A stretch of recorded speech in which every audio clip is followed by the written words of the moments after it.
I'm Sarah Watley and I'm head girl for Alex Brown. My favourite Cardio Master product is medical shampoo. We use it every day after horses are worked.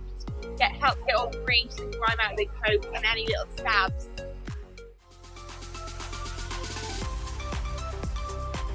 Listeners, welcome back to Spike the Vet's feed room on the Eventing podcast. And my feed room this week actually is probably a little bit more like a research lab, which I like because I like my feed room to be clean and tidy and no cobwebs. I want it to be a place of sense and sensibility. But what I have done, and with the great support of Red Mills, is that we've really got you guys, listeners. We've got an absolute expert in the area to talk about a really emerging subject and something that I think is a really exciting area for sort of the future of animal nutrition, really. And we'll get on to the sort of the relevance of it. But what we're going to be talking about tonight, guys, is the microbiome. And we have, to start with, I'm going to introduce my partner in crime in my feed room. Louise Jones is back to join me.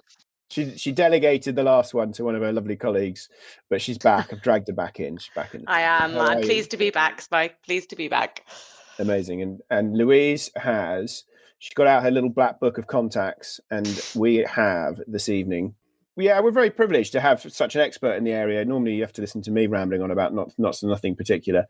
But this evening we've got Finbar Mulligan. He is the Professor of Nutrition at the School of Veterinary Medicine at UCD, which is the University of Dublin.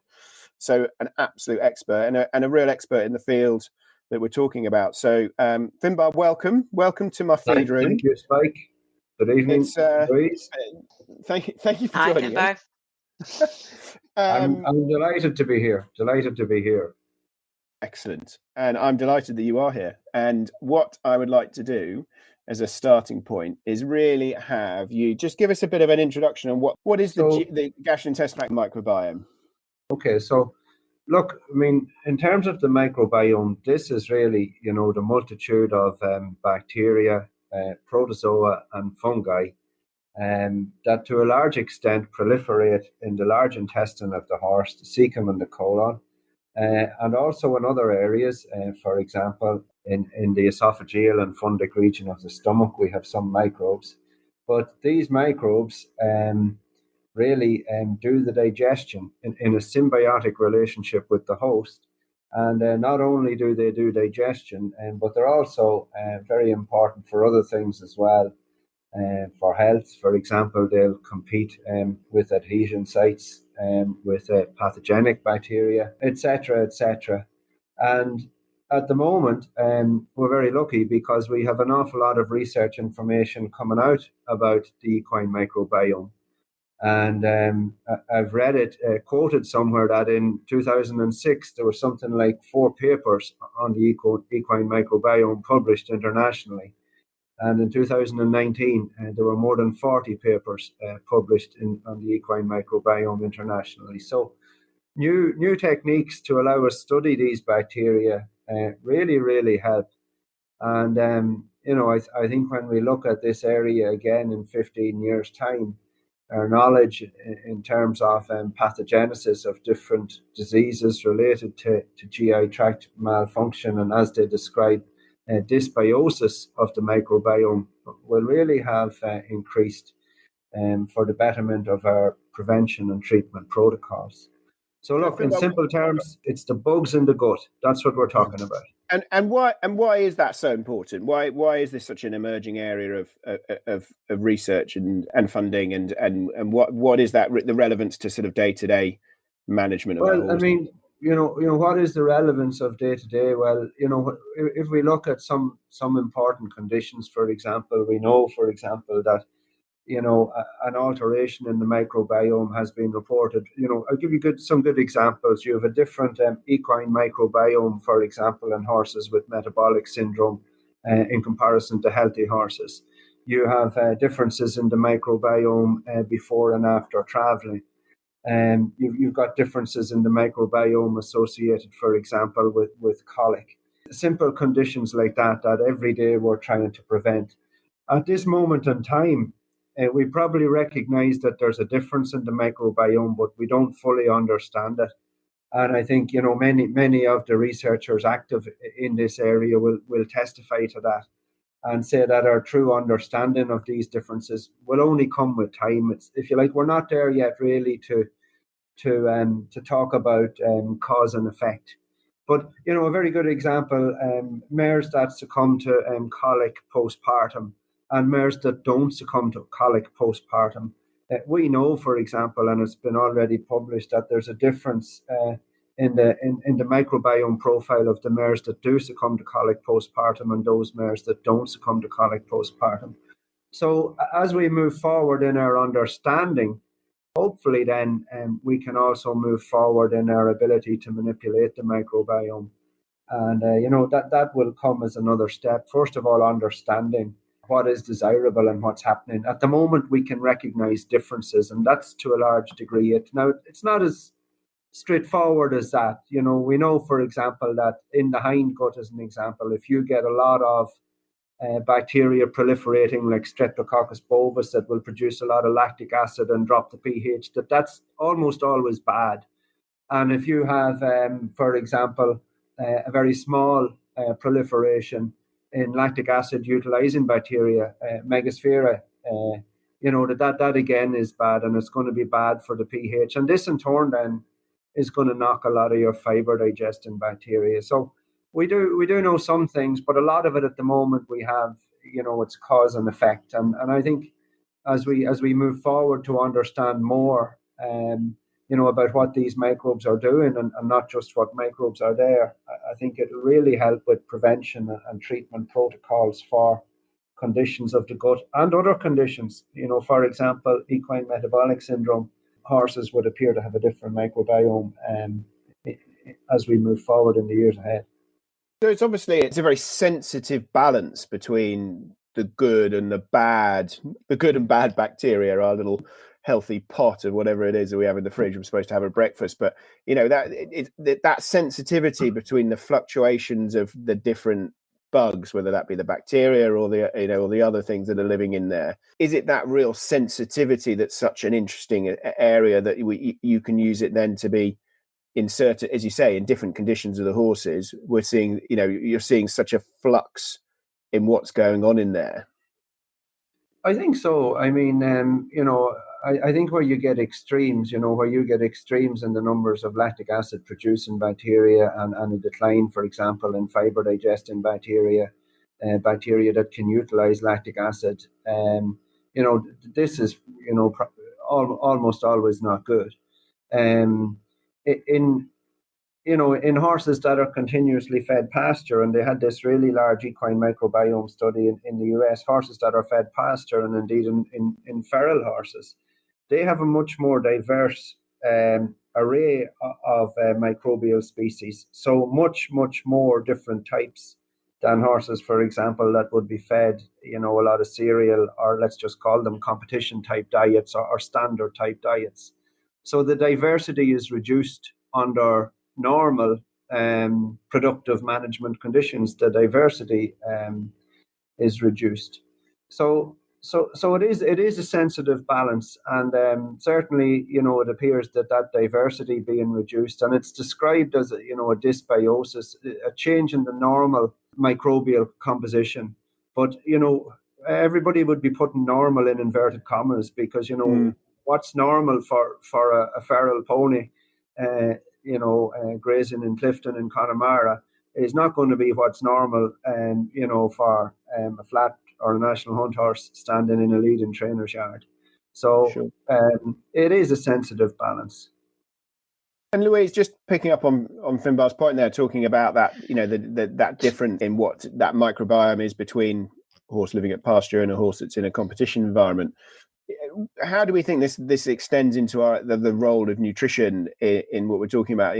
Particularly that example that he was referencing about that, the change in the pH in the hindgut for particular bacteria. So, where do we think that this is going to sort of practically dilute down? Well, not dilute down, but sort of really kind of filter down to what we might be doing day to day with our horses? Yeah, I think nutrition plays a critical role because after all, what the horse is eating is going to be the food source for the beneficial bugs in the gut. So we want to be feeding them, plenty of fiber. We know that low forage intake is going to affect gut health.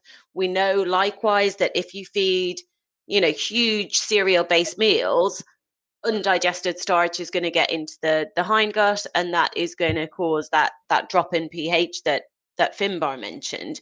So it's not only what we feed, but it's how we feed it that has a big influence on gut health. And also, sort of an emerging area of sort of nutritional science is the use of things like probiotics. People be familiar with those terms, and also postbiotics and how they can help influence gut health as well. Excuse my naivety, and I don't want to interrupt, but we might be familiar with those terms. What do they actually mean? We're all out there. We go into a feed shop and we find out, or wherever, and there's all these supplements, and and there's prebiotics, there's probiotics, there's postbiotics, there's what do they mean? There's lots of biotics, and it can be confusing. I've got loads of antibiotics. I mean, I know they do.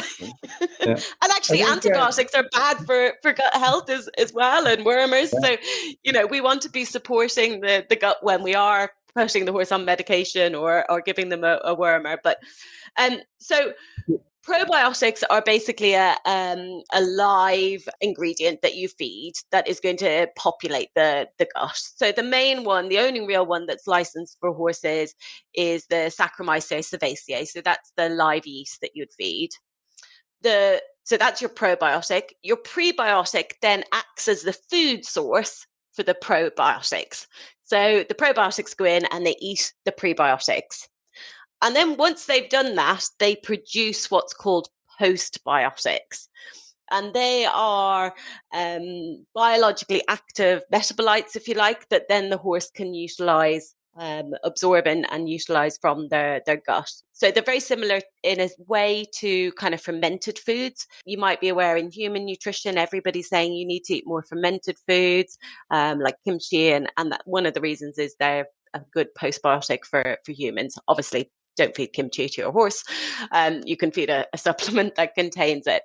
But they are three ingredients that we know are going to help benefit good bacteria, or the beneficial bacteria in the gut, and hopefully keep that ecosystem nice and healthy so that it's able to do its job.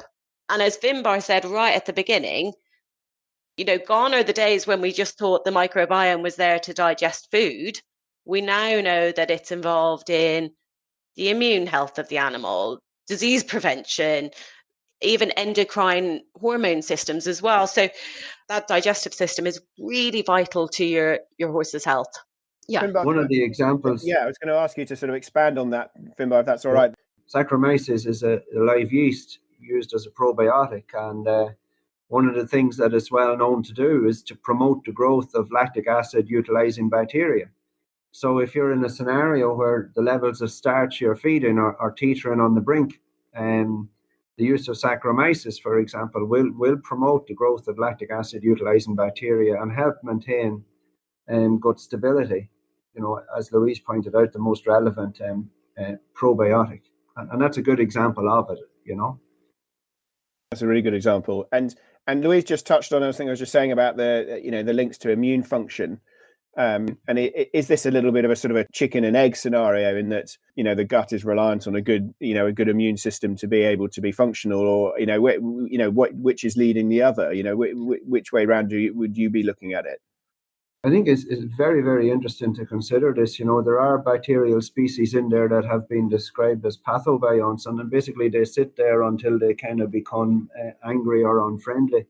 But, some of the, if you want to just, some of the good bacteria, they compete with adhesion sites for the bad bacteria, if you like. And that's a very, very important, part of our immune defense, or the horse's immune defense. Some of them also will produce a mucin barrier. And it's interesting, Louise talked about antibiotics having a negative effect on the microbiome. Certainly it's been reported that one of the impacts of antibiotics is that you get a reduction in this mucin barrier. And the other thing some of the microbes do is they produce, if you like, direct, antibacterial products or secretions, for want of a better word. So there's a number of ways that they can really help with the immune system. It's a fascinating area. Listeners, I am learning tonight. I think I might put this down as CPD hours. So if we are wanting to manage our microbiome and managing that sort of situation, what are our stress points? When are we potentially putting our balanced ecosystem of good and bad bacteria at, where's a pinch point? What do we need to be most aware of as our sort of horse owners, riders, producers? For me, there's so many, Spike. A lot of us are riding and competing our horses. We know that things like travel and stress is going to have an impact. We know that some of our feeding practices, which we touched on already, we have to feed these competition animals perhaps a more starch-based diet, but we know that if that's not done correctly, it can have an impact. This time of year, I'm really conscious of it because this is when we sort of change our horses' management and routine. The nights are drawing in, and in a lot of cases, we go from them being out of pasture all the time, and then suddenly on whatever 1st of October, we decide, you know what, we're putting you in a stable now overnight. And that's a massive change to both diet and management. So I'm very conscious of it kind of at this time of year. And then again, when the management changes coming into the warmer weather, any animal that's ill or has a disease, anytime we use a drug or a wormer, and even things like age, older horses are going to be much more at risk of problems with their guts and also with their teeth, which obviously affects then potentially gut health as well because they're not able to chew the fiber correctly. So I think there's lots of pinch points, and it's about trying to identify those ones that will apply to your individual animal and then trying to minimize them where you can. I don't know, Finbar, do you have any other things to add? Yeah, I think it's very important. I was reflecting on, colics are 3.5 to 10.5 cases per 100 horses per year. So colic is very, very common, and we actually have one at home that's extremely, as I would describe, extremely gassy. Every time the animal's exercised, it's passing wind. And it's interesting, we have, with one of the service providers in Ireland now, we can get a kind of a gross fecal microbiome, or certainly a qualitative opinion on it. And it came back that, this animal had a dysbiosis based on the feces. And that animal was at pasture. So it's interesting, sometimes you can have very high quality grass that can cause a problem. But look, simple stuff, less than 2 grams of starch and sugar per kilogram body weight per day, maybe less than 1 gram starch and sugar per kilogram body weight per meal. However, we all want our horses to win and perform well. So there's nobody foolish. We know that we have to feed them energy. Probably 1.5% of body weight is forage per day. Again, do all trainers do that? Probably not. The old adage, that would be a minimum. You can feed, a minimum. Yeah. Certainly, to mimic the natural environment, continuous consumption of relatively fibrous feed. Horses did not evolve consuming starch or did not evolve consuming fat. Like many other species, we have to feed them these diets because they're so productive, because we expect them to compete and perform. Feed the forage as often as you can if they're not grazing, and make sure, that the last feed of forage you give, there's enough there to kind of keep them consuming forage through the night. Simple things, travel. Actually, the other thing I sometimes come across is people that maybe are having to buy different hay through the season. So they, might start on one batch and then run out and have to buy another batch. And something as simple as that, we're all really good at introducing the changes to the feed, really slowly, but we're not so good on the forage side of things, I often feel. So it's just about applying that gradual introduction to every aspect of the horse's diet if you can. And I give you a good example. It's not always possible, but yeah. We had 2 haymaking windows in Ireland this year. One was at the end of May, the start of June, and the other one was in September, around the 10th of September. So there's a lot of hay that was made May-June here, a lot of hay made in September, and obviously we'll have imported hay. And they'll all have different carbohydrate profiles, different amounts of potentially digestible material reaching the large intestine. So absolutely. changes in forage also need to happen gradually. Yeah, I think for me, on a sort of practical level, if somebody comes to me and they've got a problem with their horses, say appearance, maybe their appetite, maybe they're not great eaters, or maybe their attitude has changed or is not what they want, I always start with the microbiome, because it has such a massive influence on the rest of the body and total well-being. So for me, as Finbar says, I'll be looking at the diet in terms of what they're putting in the bucket, what they're putting in terms of forage. And then often I will recommend, a supplement that maybe does have some postbiotics, maybe some other ingredients in there to help with total digestive tract health. So not just hindgut, but the stomach potentially as well. So yeah, in a lot of cases for me, the starting point is the microbiome. And then if we can get that healthy, hopefully we improve the situation. That's really interesting. I'm going to ask Finbar, do you think that with the ease of being able to diagnose gastric disease, so stomach disease, stomach ulcers, the hindgut and the microbiome is an overlooked and undiagnosed approach to poor performance in horses?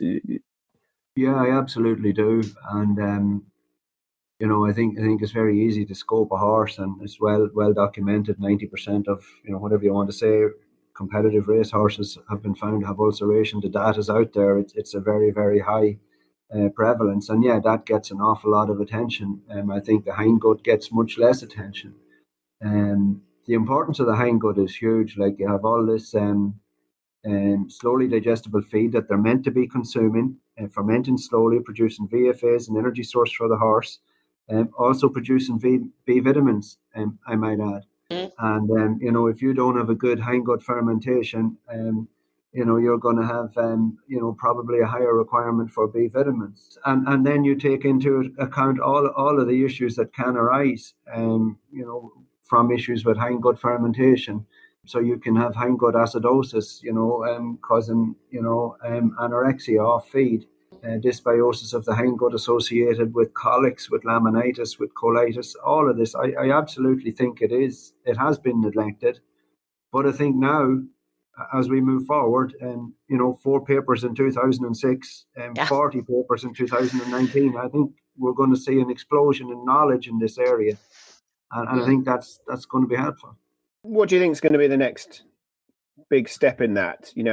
I suppose for if we are, and actually, listeners, I'm a big believer in this, and I have been for a number of years. And not believer, God, you haven't got to believe in it, but I think it's an overlooked area. That was it was a bit of a loaded question for Finbar there, because it was a little bit of where I was. So, a meta-analysis on the different tools that are available. So let's just say probiotics and prebiotics.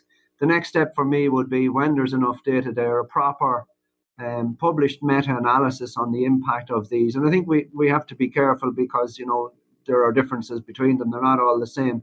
But decent meta-analysis, you would have that already in other species, and I'm not sure we have it yet. Certainly I'm not aware of it in the horse, but decent meta-analysis where different studies are, and I mean controlled studies are compared. It's very difficult, when you're looking at research and you're talking about hospital patients and patients that already had a colic, and then you get a report on the microbiome, and where's chicken and egg there? Did the microbiome change because of the colic, or did the colic arise because they had an errant or a dysbiotic microbiome? And many researchers are pointing to this. But I would look forward to maybe in 10 years' time having good meta-analysis of well-controlled studies with sufficient replication. Some of the data I've looked at recently as well, very, very little replication. When you get studies published that, when you get into the stats, have a replication of 2, that's not what we want. And so we want good meta-analysis of, controlled studies with sufficient replication on the tools that are available. I think we're going to understand more as well about functionality, and for example, the horses with colic and the horses without colic. We know that their microbiome might be different. We've no idea really beyond that, other than we know it's different, and I think that will come in the future. Even further down the line to that, if you look at where some of the human research is kind of going on the effect of microbiome on things like neurotransmitters and different endocrine and hormone factors in the human body. Whether we'll ever get to that point with horses, but I do think it could be very interesting, and it could lead us to potentially some more information about some of the kind of illnesses and diseases that we face with our horses. So who knows? There's a lot of work still to do, but as Finbar says, we've moved a huge leap forward in the last 10 years. So who knows where we're going to get to in the next 10, 20 years. So one thing we're sure of, for example, in other species is in the horse, we can have acidosis based on a lot of grass ingestion. It's in the hindgut, you get an awful lot of grass-based fermentable carbohydrates arriving there, and a lot of starch ones. And